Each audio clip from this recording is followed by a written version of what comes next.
ये जो rechargeable LED bulb है, इसमें क्या फॉल्ट है, सबसे पहले आपको यही बता दे रहा हूँ। ये डीसी में वर्क करता है, एसी में वर्क नहीं करता है। यानी कि लाइट जाने के बाद तो जल जाता है, लेकिन लाइट रहने पर यह चलता नहीं है।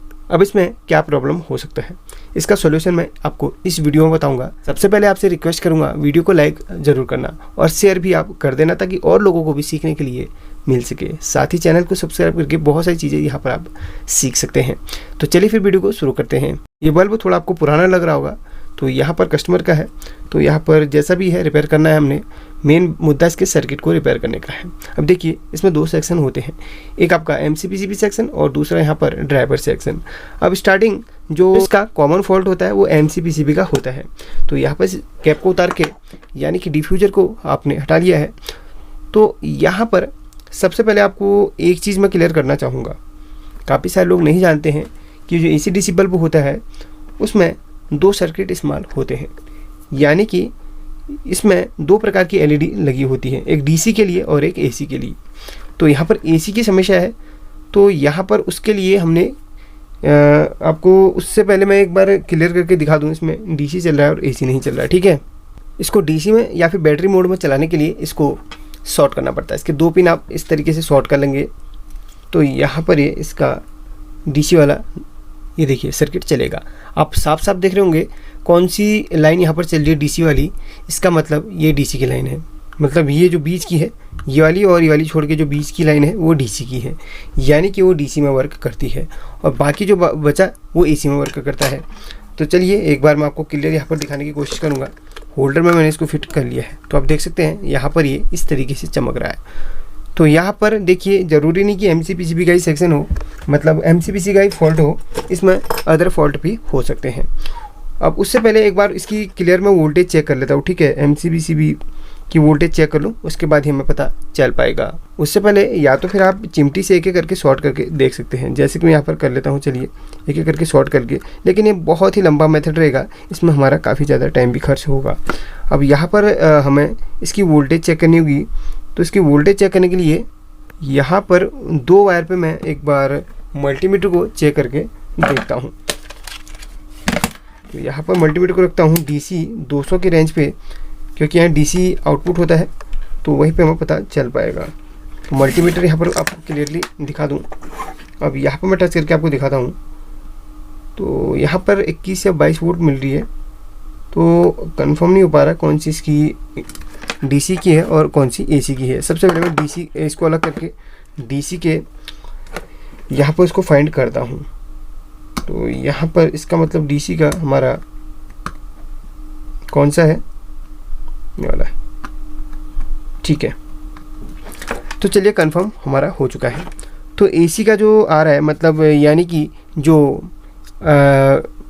बैटरी को छोड़ के जो चीज़ हमारी ख़राब है वहाँ के लिए, यानी कि सर्किट के लिए जो वोल्टेज आ रही है वो एक इस वायर से आ रही है और एक आपकी इससे आ रही है, ये वाली है। ये देखिए ये C, ठीक है, ये C करके। तो यहाँ पर मैंने इसको फिर से ट्रैक किया, तो C और F यहाँ से वोल्टेज आ रही है। एक बार वोल्टेज तो बहुत कम आ रही है, मतलब टोटल मिला के यहाँ पर मुझे तो LED का कोई भी फॉल्ट नहीं लग रहा, क्योंकि सारी LED यहाँ पर जल रही है।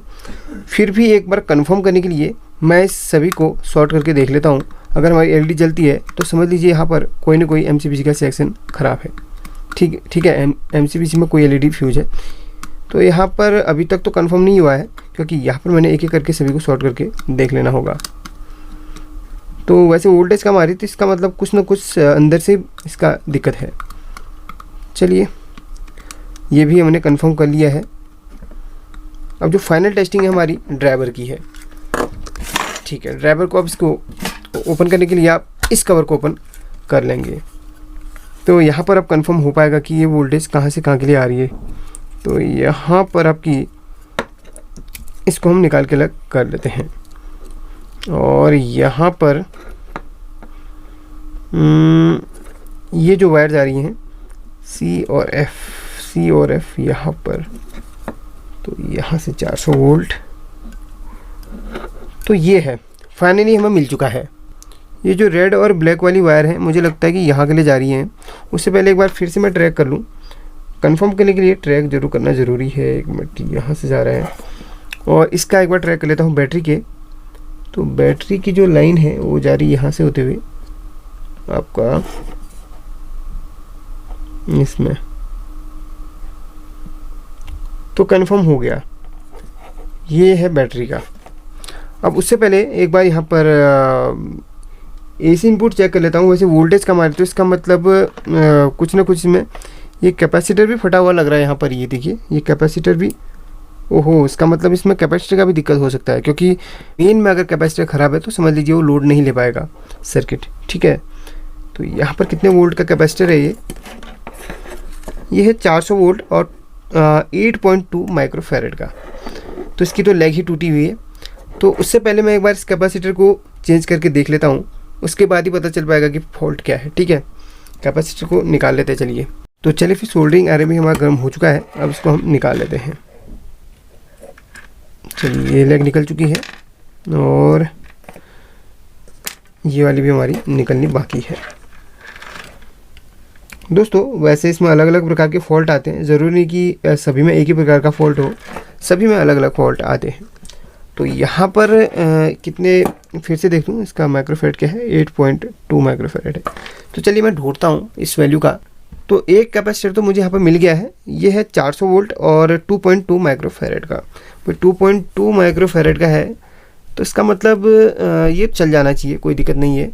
और वोल्टेज की बात करें, काफ़ी सारे लोग कमेंट करते हैं सर 400 वोल्ट का नहीं मिला तो 450 या 500 वोल्ट का डाल दो। ठीक है, लेकिन डालो 400-500 से ऊपर का ही, मतलब 400 से ऊपर का ही। तो यहाँ पर देखते हैं इसमें चल जाता कि नहीं। वैसे 2.2 माइक्रोफैरड में चल जाना चाहिए, जैसे कि मेरा अंदाज़ा है। अब यहाँ पर एक चीज़ है, बहुत ही खास चीज़ है, वो है यहाँ पर पॉजिटिव नेगेटिव कौन सा है। बेसिकली हर किसी पीसीबी में लिखा रहता है पॉजिटिव नेगेटिव, नहीं भी लिखा रहता है तो आप एक चीज़ ध्यान देंगे, यहाँ पर इसमें तो लिखा है, ये प्लस लिखा है ना, तो यहाँ पर पॉजिटिव लगा लेंगे कैपेसिटर का, यहाँ पर नेगेटिव। तो यहाँ पर किसी किसी में नेगेटिव नहीं या पॉजिटिव नहीं लिखा रहता, तो नेगेटिव के साइड को या फिर ऐसे करके इसमें सफ़ेद रंग का पट्टी बना रहेगा, या तो फिर इस तरीके का कुछ डिजाइन टाइप का बना रहेगा, उससे आप पता कर सकते हैं नेगेटिव पॉजिटिव कौन सा है। और कैपेसिटर में नेगेटिव पॉजिटिव ये है, ये देख सकते हैं आप, ये नेगेटिव है, जहाँ पर आपको नेगेटिव लिखा है उस पर लेग जो आ रही है वो नेगेटिव की, और इधर पूरा पॉजिटिव का। यहाँ पे जैसे पॉजिटिव इधर पे लिखा हुआ है, वैसे पॉजिटिव नहीं लिखा रहता, तो यहाँ पर सी पॉजिटिव भी लिखा है, इससे भी आप पता कर सकते हैं। नेगेटिव में तो साफ साफ यहाँ पर नेगेटिव लिखा रहता है। तो चलिए इसको मैं यहाँ पर जल्दी से फिक्स कर लूँ, उसके बाद देखेंगे कि ये चलता है कि नहीं। अगर गलती से आप इसे उल्टा लगा लेते हैं तो समझ लीजिए कैपेसिटर तो फटेगा ही और सर्किट भी ख़राब हो सकता है। तो इस चीज़ का आपने ध्यान देना है, इसको उल्टा नहीं लगाना है। तो चलिए मैं जल्दी से इसको फिक्स कर लेता हूँ। थोड़ा सा इसमें पेस्ट लगा लेते हैं ताकि अच्छी तरीके से सोल्डरिंग हो जाए। पेस्ट लगाने से सोल्डरिंग अच्छी होती है, इतना आप हमेशा याद रखना। पेस्ट बहुत सस्ता आता है, आपके यहाँ पेस्ट का क्या प्राइस है कमेंट करके ज़रूर बताना। तो फाइनली यहाँ पर ये तो हो चुका है। अब एक बार यहाँ पर मैं इस फ्यूज़ को चेक करूँगा और एमओवी को भी चेक कर दूँगा, और एक बार इसमें शॉर्टिंग चेक करूँगा। भाई इस जगह पे शॉर्टिंग तो नहीं आ रही, कैपेसिटर फटने का क्या कारण हो सकता है। वैसे ओवर वोल्टेज या फिर हाई वोल्टेज, इससे ये कारण होते हैं, फिर भी एक बार चेक करना ज़रूरी है। भाई यहाँ पर शॉर्टिंग तो नहीं है। ठीक है, यहाँ पर एक कैपेसिटर का पॉजिटिव नेगेटिव लेग है, कोई भी शॉर्टिंग नहीं है। ये वैल्यू कैपेसिटर की वैल्यू आ रही है, चार्ज होने के बाद कैपेसिटर की वैल्यू डाउन हो जाएगी। कुछ वैल्यू दिखा रहा है तो कोई आप घबराइए मत। काफ़ी सारे लोग बोलते हैं इसमें कुछ वैल्यू दिखा रहे हैं सर, ये आप शॉर्टिंग तो नहीं है। नहीं भाई, ये शॉर्टिंग नहीं है। कैपेसिटर ख़राब होने के बाद या तो फिर आपको फुल्ली बीप देगा या वो फट जाएगा। चलिए यहाँ पर तो बिल्कुल ओके है। अब एमओवी और फ्यूज भी चेक कर लूँ।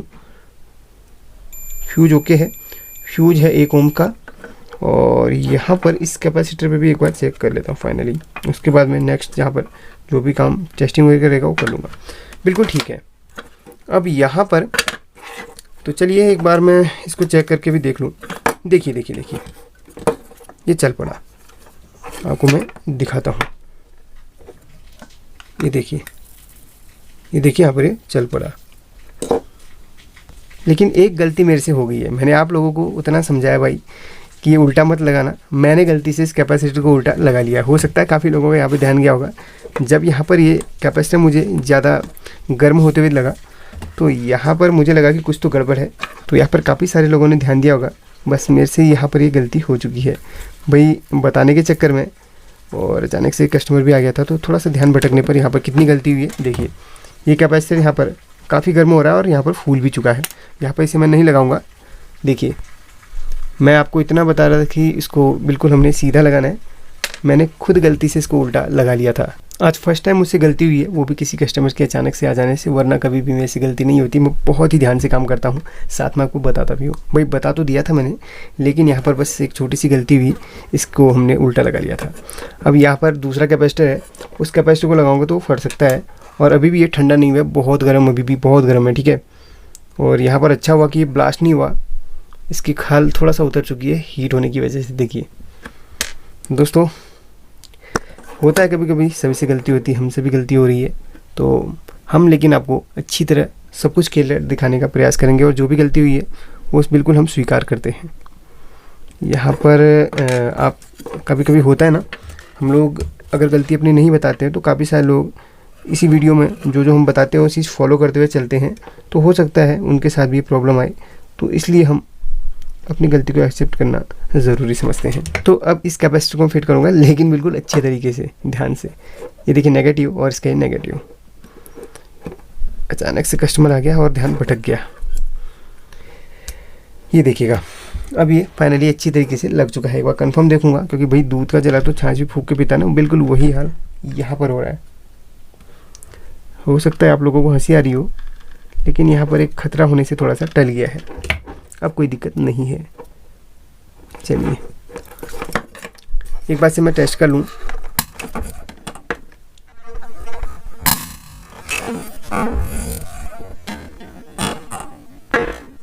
तो ये ब्लास्ट जो हुआ किस कारण से हुआ, अब यहाँ पर एक छोटी सी गलती से इतना मुझे दिक्कत देखनी पड़ रही है।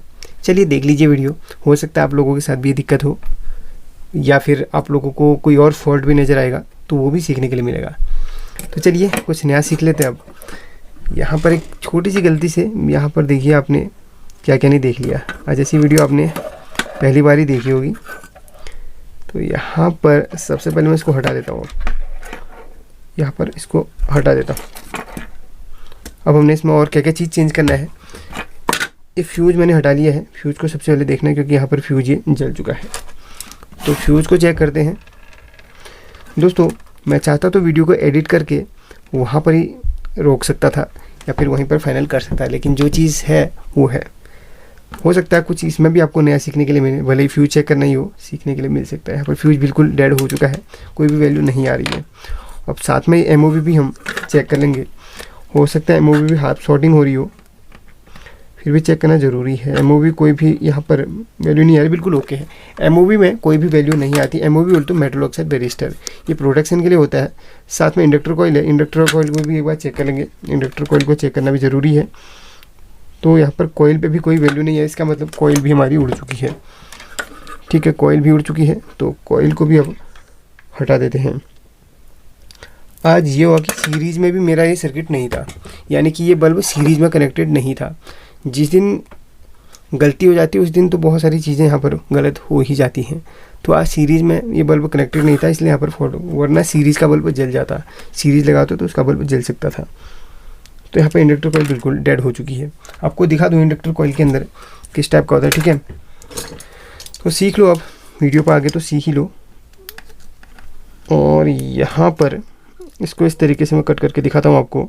इंडक्टर कॉइल शॉर्ट होने के बाद कैसी यहाँ पर आपको नज़र आएगी। तो यहाँ पर देख लो, ये बिल्कुल जड़ में हल्का सा जली हुई है। देखिए ब्लैक ब्लैक सी जली हुई है। अब यहाँ पर कॉइल को हमने हटाना ही है, भाई कोई भी वैल्यू नहीं आ रही तो हटा ही देना है। तो अब यहाँ पर और क्या क्या चीज़ें हम चेक करनी होंगी।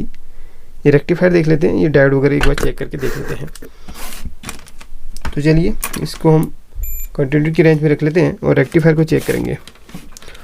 तो रेक्टिफायर के सभी लेग में कोई भी शॉर्टिंग नहीं आनी चाहिए। तो फाइनली इसमें भी शॉर्टिंग नहीं आ रही है, रेक्टिफायर भी हमारा ओके ही लग रहा है, और यहाँ पर भी ओके है। अब इसको मैं बिना इसके साथ में अभी पहले एक जो कैपेसिटर है, दूसरा वाला कैपेसिटर, एक बार इसी को लगा के देख लेता हूँ। इस कैपेसिटर को लगा के देख लेता हूँ। यहाँ पर नेगेटिव को नेगेटिव और पॉजिटिव को पॉजिटिव, ठीक है। यहाँ पर ब्लास्ट हुआ तो जेट से मैंने कैपेसिटर हटा लिया था, मुझे लगा कि कैपेसिटर शॉर्ट है, लेकिन कैपेसिटर शॉर्ट नहीं था। तो यहाँ पर कैपेसिटर को एक बार मैं इस तरीके से कनेक्ट कर देता हूँ, ठीक है। बिल्कुल जैसे कनेक्टेड था बिल्कुल वैसे ही इसको हम सोल्डरिंग कर लेते हैं। आज की वीडियो जो बनी बहुत ज़बरदस्त बनी हुई है। यहाँ पर एक फॉल्ट हमने रिपेयर करने के चक्कर में एक छोटी सी गलती से कई सारे इसमें फॉल्ट आ चुके हैं, लेकिन इसे हम रिपेयर करेंगे ही, किसी भी हाल में रिपेयर करेंगे, चाहे कुछ भी हो जाए। अब यहाँ पर इसको मैंने कनेक्ट तो कर लिया है। अब यहाँ पर इसको सीरीज़ में चेक करेंगे। सीरीज़ में कैसे चेक किया जाए, और उससे पहले जहाँ पर इंडक्टर कॉइल का जो पॉइंट था ना, उसे आप शॉर्ट कर लीजिएगा। क्योंकि एक चीज़ आपको बता दूँ, जो इंडक्टर कॉइल आपकी होती है वो हमेशा किस में लगती है, सीरीज़ में लगती है। इतना हमेशा याद रखना, इंडक्टर कॉइल हमेशा सीरीज़ में लगती है। इसलिए यहाँ पर जो इंडक्टर कॉइल का पॉइंट था, इसको मैं यहाँ पर शॉर्ट कर लूँगा, इसको इस तरीके से और इसको इस तरीके से मैं शॉर्ट कर लेता हूँ। या फिर यहाँ पर एक जंपर मार लेते हैं। चलिए इंडक्टर कॉइल को ही यहाँ पर लगा लेते हैं। एक एलईडी बल्ब से मैंने इंडक्टर कॉइल को निकाल लिया है। इंडक्टर कॉइल की रीडिंग आपको एक बार चेक करवा दूँ, ठीक है। किसी को चेक करनी नहीं आती तो यहाँ पर देख लो। इंडक्टर कॉइल में इंडक्टर कॉइल हमेशा कंटिन्यूटी की रेंज में सेट करके आप चेक कीजिए। वहाँ पर जो भी इसकी वैल्यू रहेगी, जितने ओम्स की रहेगी, वहाँ पर उसकी वैल्यू आ जाएगी। 19 ओम्स की है, कोई बात नहीं, 19 ओम्स की सही है। क्योंकि इंडक्टर कॉइल हमेशा आपका सीरीज़ में लगती है, तो वहाँ पर जो एसी लाइन में जो भी स्पाइक वगैरह आती है उसको ख़त्म करने के लिए इंडक्टर कॉइल को लगाया जाता है। इसलिए वहाँ पर इंडक्टर कॉइल लगा ही देते हैं। ख़राब होगी तो दूसरा फिर दोबारा से लगा लेंगे, क्योंकि बहुत सारी इंडक्टर कॉइल मेरे पास पड़ी हैं। तो यहाँ पर एक फ्यूज़ का भी काम करती है। एक चीज़ आपको बता दूँ, इंडक्टर कॉइल कभी आपका फ्यूज बर्न नहीं होता ना, इंडक्टर कॉइल वहाँ पर फ्यूज़ का भी काम करती है। तो यहाँ पर इस कॉइल को हमने जल्दी से सोल्डरिंग कर लेना होगा। वीडियो हो सकता है थोड़ा सा बोरिंग हो रही हो, क्योंकि यहाँ पर फॉल्ट ही ऐसा आ गया है, क्या करें। तो यहाँ पर कॉइल को भी चेक कर लिया है और कैपेसिटर भी ठीक ही वैसे लग रहा था। यार कैपेसिटर लगाने के बाद शॉर्टिंग आई, तो कैपेसिटर में भी हो सकता है शॉर्टिंग हो। चलिए एक बार अब इसको जो चेक करेंगे हम सीरीज़ में चेक करेंगे। सीरीज़ में चेक करना है, तब जाके कंफर्म हो पाएगा। तो चलिए मैं सीरीज़ का सेटअप कर लेता हूँ। तो चलिए फिर एक बार फाइनल इसको हम चेक कर लेते हैं। यहाँ पर मैं फ्यूज वगैरह कुछ नहीं लगाया, डायरेक्ट ये जो ब्रिज रेक्टिफायर है ना, एक बार दिखा दूँ। ये जो ब्रिज रेक्टिफायर है, यहाँ पर अभी फ्यूज वगैरह कुछ नहीं लगा कर ब्रिज रेक्टिफायर के दोनों लेग पे आप फेज न्यूट्रल को डाल दो, ठीक है। वहाँ पर जो भी रहेगा आपको पता चल जाएगा। आपका अगर सर्किट ख़राब होगा तो एलईडी बल्ब जल जाएगा, वरना आपका सर्किट चल पड़ेगा। तो यहाँ पर हाँ, तो सर्किट हमारा ठीक है, लेकिन यहाँ पर ये अभी भी प्रॉपर्ली वर्क नहीं कर रहा है। तो देखिए अभी भी कोई शॉर्टिंग होगी किसी कंपोनेंट पर, तो वहाँ पर वो कंपोनेंट आपका हीट हो जाएगा। तो यहाँ पर देखिए अभी भी नहीं चल रहा, इसका मतलब कुछ ना कुछ है, या फिर कैपेसिटर में भी दिक्कत हो सकती है। जो मैंने कैपेसिटर लगाया वो शॉर्टिंग भी हो सकता है। यहाँ पर ये थोड़ा सा हीट हो रहा है कैपेसिटर, टोटल में आगे कैपेसिटर थोड़ा हीट हो रहा है। अब मैं क्या करूँगा, इस एमओबी और कैपेसिटर को मैं चेंज ही कर दूँगा। तो यहाँ पर फाइनली इस कैपेसिटर को हटा ही दो। इसी की वजह से सबसे ज़्यादा प्रॉब्लम क्रिएट हुई है। मैंने इसे दूसरे सर्किट से निकाला था, हो सकता है वो सर्किट डेड हुआ हो, ठीक है। ऑन सर्किट तो नहीं था। कैपेसिटर को हटा लिया है, इस इधर पर एमओबी पे भी डाउट आ रहा है, तो एमओबी को भी यहाँ पर मैं हटा लेता हूँ। एमओबी हाफ शॉर्टिंग भी हो जाता, पता नहीं चल पाता। तो यहाँ पर एक कैपेसिटर और एक एमओबी, दो चीज़ें चाहिए हमें। यहाँ पर एक सर्किट तो मुझे मिल गया है। एक कैपेसिटर 400 वोल्ट का है और 2.2 माइक्रोफेरेड का है। अब यहाँ पर इस कैपेसिटर को मैं चेक करके ही लगाऊंगा। अब ये गलती हमने नहीं करनी है, इस कैपेसिटर को मैं चेक करके यहाँ पर लगाऊंगा।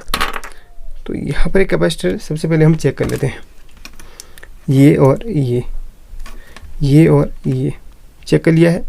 अभी कोई भी यहाँ पर दिक्कत नहीं है। और यहाँ पर एक कैपेसिटर एक तरीके से और चेक कर सकते हैं आप इस वीडियो में। ज़रूरी नहीं आपने यहाँ पर वीडियो लंबी देख ली, इसका नहीं है कि आपको कुछ नहीं समझ में आ रहा। उसमें बहुत चीज़ें आपको सीखने के लिए मिल रही होंगी। जैसे कि अब कैपेसिटर को मैं आपको चेक करके दिखाता हूँ, ठीक है। ये चीज़ आपने ध्यान देना है। सबसे पहले अपने बजट की रेंज में कैपेसिटर को इस तरीके से रखना है, नेगेटिव में नेगेटिव और पॉजिटिव में पॉजिटिव। यहाँ पर कम से कम 4 या 5 सेकंड के लिए रख लो। उसके बाद अचानक से ठीक है, इसको आप 20 की रेंज पे रख लो। कैपेसिटर चार्ज हो रहा होगा, पता चल जाएगा। ये अब डिस्चार्ज हो रहा है, देखिए एक यहाँ पर आपने इसको कैपेसिटर को चार्ज कर लिया है। अब 20 की रेंज में रखोगे तो कैपेसिटर कितना चार्ज हुआ बता देगा। ये देखिए कुछ ना कुछ चार्ज हुआ है, तभी तो वहाँ पर वैल्यू दिखा रहा है। इसका मतलब ये ओके है, कैपेसिटर हमारा ओके है। या फिर आप एक मेथड और इस्तेमाल कर सकते हैं, एक 9 वोल्ट की या फिर कोई भी बैटरी ले लो, कैपेसिटर की वोल्टेज से ज़्यादा वोल्टेज की बैटरी नहीं होनी चाहिए, ठीक है। इसके नेगेटिव और पॉजिटिव, नेगेटिव पॉजिटिव को कनेक्ट कर लो। ये है नेगेटिव, ये है पॉजिटिव। 1 मिनट, हाँ, कम से कम 3-4 सेकंड के लिए इसको रखना है आपने। उसके बाद कैपेसिटर कितना भी चार्ज रहेगा वो बता देगा। अब इसके नेगेटिव में नेगेटिव और पॉजिटिव में पॉजिटिव रख लो, ये कैपेसिटर कितना चार्ज है बता देगा। इसका मतलब हमारा कैपेसिटर ओके है 20 की रेंज पे, ठीक है। DC 20 में रखना है। तो ये भी चीज़ आपने अभी सीखी होगी पहली बार, तो कमेंट करके जो बताना है अगर नहीं सीखी है तो। अब यहाँ पर मैं एक बार कैपेसिटर को लगा लेता हूँ, इसको, और इसको यहाँ पर हम कनेक्ट कर लेते हैं। उससे पहले यहाँ पर इस बोर्ड पे शॉर्टिंग तो नहीं है, कैपेसिटर वाले उस पर देख लेते हैं। 1 मिनट, कंटिन्यूटी की रेंज में चेक कर लो, कोई शॉर्टिंग वोटिंग तो नहीं आ रही है। और इस डायोड को चेक कर लो, डायोड भी शॉर्ट नहीं बता रहा। डायोड शॉर्ट बताने के बाद बीप करके मारता, ठीक है, इस तरीके से। ये भी डायोड चेक कर लो, ये भी ठीक ही है। और फाइनली एक बार ये 2 कैपेसिटर दिख रहे हैं, एक ये वाला और एक इस तरफ वाला, इसे भी चेक कर लो। शॉर्टिंग वोटिंग कुछ नहीं बता रहा है, इसका मतलब बोर्ड ठीक है। वो कैपेसिटर हाफ शॉर्ट रहा होगा पक्का, इस वजह से यहाँ पर दिक्कत आ रही है। तो यहाँ पर नेगेटिव में नेगेटिव और पॉजिटिव में पॉजिटिव आप कनेक्ट कर लीजिएगा इस तरीके से। चलिए फिर मैं इसको जल्दी से सोल्डरिंग करके आपको दिखाता हूँ। तो यहाँ पर कैपेसिटर को सोल्डरिंग कर लिया है। अब यहाँ पर इस MOB को लगा लूँगा, जो MOB ऑलरेडी इसमें लगी हुई थी ना, बिल्कुल उसी वैल्यू की आप लगा लीजिए। LED बल्ब की लगा लो, कोई दिक्कत नहीं है, ठीक है। LED बल्ब के ड्राइवर से भी निकाल के आप लगा सकते हैं, इसमें कोई प्रॉब्लम नहीं होने वाली। चलिए MOB को जल्दी से मैं निकाल के यहाँ पर फिक्स कर ले। यहाँ पर काफ़ी सारे लोग पूछते हैं भाई MOB की वैल्यू क्या है, तो बता दूँ, इसमें 07D मतलब 7 mm की डिस्क यूज हुई है मेटल ऑक्साइड की, और 320K करके इसमें लिखा हुआ है, तो इसकी वैल्यू 320K है, ठीक है। अब यहाँ पर MOB वाला कौन सा था, ये था RV, जिसमें लिखा हुआ ना RV, और उसकी जगह पे हमने MOB को फिक्स कर लेना है। काफ़ी सारे लोग पूछते हैं कि सर ये किस चीज़ में लगती है, मतलब पैरेलल या फिर सीरीज़ में। ये पैरेलल पे लगती है, AC लाइव और न्यूट्रल की डायरेक्ट वायर में लगती है, लेकिन इससे पहले फ्यूज लगता है। तो इससे पहले मैं फिक्स कर लूँ, उसके बाद बताऊँगा फ्यूज कैसे लगता है। तो इसे मैंने यहाँ पर फिक्स कर लिया है। इससे आप उल्टा सुल्टा कैसे भी लगा सकते हैं, ठीक है। इसके कोई ये नहीं होता कि हमने इसको पॉजिटिव नेगेटिव ऐसे लगाना है। अब यहाँ पर इस फ्यूज़ को निकाल के मैं लगा लूँगा। फ्यूज़ की वैल्यू आपको बता दूँ, फ्यूज यानी कि रेजिस्टेंस, फ्यूज रेजिस्टेंस की वैल्यू कितनी रहेगी, लगभग आप 1 ओम से 30 ओम्स तक इस्तेमाल कर सकते हैं। जितने कम ओम्स की आप इस्तेमाल करेंगे उतना आपके लिए बेटर होगा। तो यहाँ पर आपको कम से कम मैं बताऊँगा, कम से कम इसकी वैल्यू दिखा देता हूँ आपको, कितने वैल्यू का इस्तेमाल करना है अपने फ्यूज।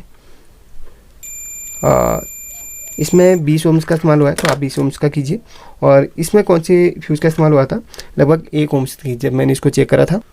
तो चलिए फिर यहाँ पर मैं इसको लगा देता हूँ। ये इस तरीके से F था ना, ठीक है, यहाँ पर F लिखा हुआ है फ्यूज। इसका देखिए आपको, ये देखिए यहाँ पर और यहाँ पर इसका पॉइंट है। तो जल्दी से मैं यहाँ पर इसको दोनों लेग को यहाँ पर कनेक्ट करके फिर इसको चेक करके आपको दिखाऊंगा। तो फाइनल ये फ्यूज़ लग चुका है, ठीक है। अगर आपके पास MOB और फ्यूज़ नहीं है तो आप डायरेक्ट यहाँ पर जो डायोड आपको दिख रही है ना, ब्रिज रेक्टिफायर, यहाँ पर आप सीधे लाइव और न्यूट्रल वायर को दे दो। कहाँ पर, यहाँ पर और यहाँ पर। लेकिन एक चीज़ का ध्यान रखना, आपका सर्किट जो प्रोटेक्ट होता है वो MOB और फ्यूज की वजह से होता है, हाई वोल्टेज से जो प्रोटेक्ट होता है, ठीक है। तो बाकी बातें बाद में। अब यहाँ पर पहले इसको हमने टेस्ट करना है। तो सीरीज बल्ब यहाँ पर बिल्कुल ओके है, हाँ अब ठीक है, अब कोई दिक्कत नहीं है, बिल्कुल चल पड़ा। उससे पहले 1 मिनट, उससे पहले यहाँ पर एक बार देख लूँगा कोई कंपोनेंट यहाँ पर हीट तो नहीं हो रहा है, क्योंकि वो चीज़ ज़रूरी है, ठीक है, वो चीज़ चेक करना ज़रूरी है। अभी कैपेसिटर हीट नहीं हो रहा है, इंडक्टर कॉइल भी ठीक है, MOB भी ठीक है। तो फाइनली इसके प्राइमरी सेक्शन के सारे कंपोनेंट में चेंज कर लिए जो इसमें प्रोटेक्ट के लिए यूज होते हैं, ये बिल्कुल ओके है। यहाँ पर अब करना क्या, हमने लाइव और न्यूट्रल वायर, जो यहाँ पर देख रहे हैं ना इस बल्ब के, लाइव और न्यूट्रल वायर L और N पे कनेक्ट कर लेना है। यानी कि यहाँ पर देखिए इसका ही पॉइंट है, ये देखिए L और N, ये 2 आपको दिख रहे हैं ना, इस पर हमने कनेक्ट कर लेना है। जल्दी से मैं यहाँ पर सोल्डिंग करके आपको दिखाता हूँ। यहाँ पर सब कुछ रेडी है, लेकिन एक चीज़ है, यहाँ पर ये तो हो चुका है, लेकिन बैटरी के लिए, चार्जिंग के लिए इस कनेक्टर में कुछ वोल्टेज मिल रहा है कि नहीं, वो ज़रूर आपने चेक करना है। उससे पहले यहाँ पर एक बार इसको चला के फिर से आपको दिखा देता हूँ। ये बिल्कुल ओके है। तो यहाँ पर मैं इसको सोल्डिंग कर लेता हूँ, बल्ब के ऊपर ही सोल्डिंग कर लूँगा, और वहाँ पर फिर आपको बैटरी की वोल्टेज चेक करवा के दिखा दूँगा। तो यहाँ पर सोल्डिंग हो जाता है, ठीक है, ये आसानी से सोल्डिंग हो जाता है। अब यहाँ पर इसको मैं ऑन करूँगा, उससे पहले यहाँ पर बैटरी की वोल्टेज को भी चेक करूँगा साथ में। यहाँ पर मल्टीमीटर को रख लेता हूँ DC 20 की रेंज पे और यहाँ पर इसको ऑन कर लेता हूँ। तो यहाँ पर ऑन हो चुका है, ये मुंह पे चमक रहा है, इसको मैं उल्टा कर लेता हूँ पहले, फिर जाके इसको ऑन करूँगा। अब देखिएगा, अब ऑन कर लेता हूँ। तो चलिए फिर बैटरी की वोल्टेज हम चेक कर लेते हैं, मतलब बैटरी के लिए कितना चार्जिंग के लिए मिला है वो ज़रूर चेक कर लेना है। तो यहाँ पर ठीक है, ये ठीक वोल्टेज मिल रही है बैटरी के लिए। ये ज़्यादा इसलिए मिल रही क्योंकि यहाँ पर ये डायरेक्ट है और लोड में आने पर ये कम हो जाएगा। जैसे कि मैं बैटरी को यहाँ पर कनेक्ट करता हूँ, उसके बाद फिर आपको वोल्टेज चेक करवाता हूँ। देखेंगे, इसको ऑफ कर दिया है, उसको बैटरी को कनेक्ट करूँगा। ये सिर्फ वोल्टेज ज़्यादा होता है, एम्पियर नहीं होता, ठीक है। लोड पे आने पर ये अपनी वोल्टेज को फिर से कम कर लेता है। अब इस पॉइंट्स में मैं चेक करूँगा। बैटरी को कनेक्ट मैं फाइनली कर चुका हूँ। अब यहाँ पर देखिएगा, अब वोल्टेज यहाँ पर मल्टीमीटर में साफ साफ देख लीजिएगा आप। तो कितनी वोल्टेज मिली है देखिए आपने, नहीं देखिए, अब देख लो, देखिए फिक्स 4 साढ़े 4 वोल्ट के आसपास मिल रहा है। तो इस तरीके से वर्क करता है। चलिए मैं इसको ऑफ कर लेता हूँ और ये पूरा यहाँ पर हटाने के बाद इसको पैक कर लूँगा। तो आपने यहाँ पर कितनी सारी चीज़ें सीखी वो आप ही जानते हैं। बाकी मैं आपको इसी तरीके की बहुत सारी नॉलेज देता रहूँगा। बस इस वीडियो में छोटी सी गलती हो गई थी, उसके लिए मैं सॉरी बोलूँगा। फिर भी आपने उस गलती में से बहुत सारी चीज़ें सीखी होंगी। तो इसको मैं जल्दी से पैक कर लूँ, उसके बाद फाइनल टेस्ट करा के आपको दिखा दूँगा। तो ये बल्ब हमारा रेडी है, इसको ऑन करते हैं। तो देखिए बिल्कुल ओके हो चुका है। अब इसकी बैटरी की बैकअप का भी आपको दिखा देता हूँ। यहाँ पर हल्का सा आप उंगली को गीला कर लीजिए, तो यहाँ पर ये बैटरी बैकअप देने लग जाता है, ठीक है। इस तरीके से आप टच करेंगे ये चलने लग जाता है। तो फाइनली बन चुका है। वीडियो पसंद आए तो लाइक और शेयर जरूर करना, चैनल सब्सक्राइब कर लीजिएगा। बहुत सारी चीज़ें यहाँ पर आपको सीखने के लिए मिलते हैं। वीडियो तब तक के लिए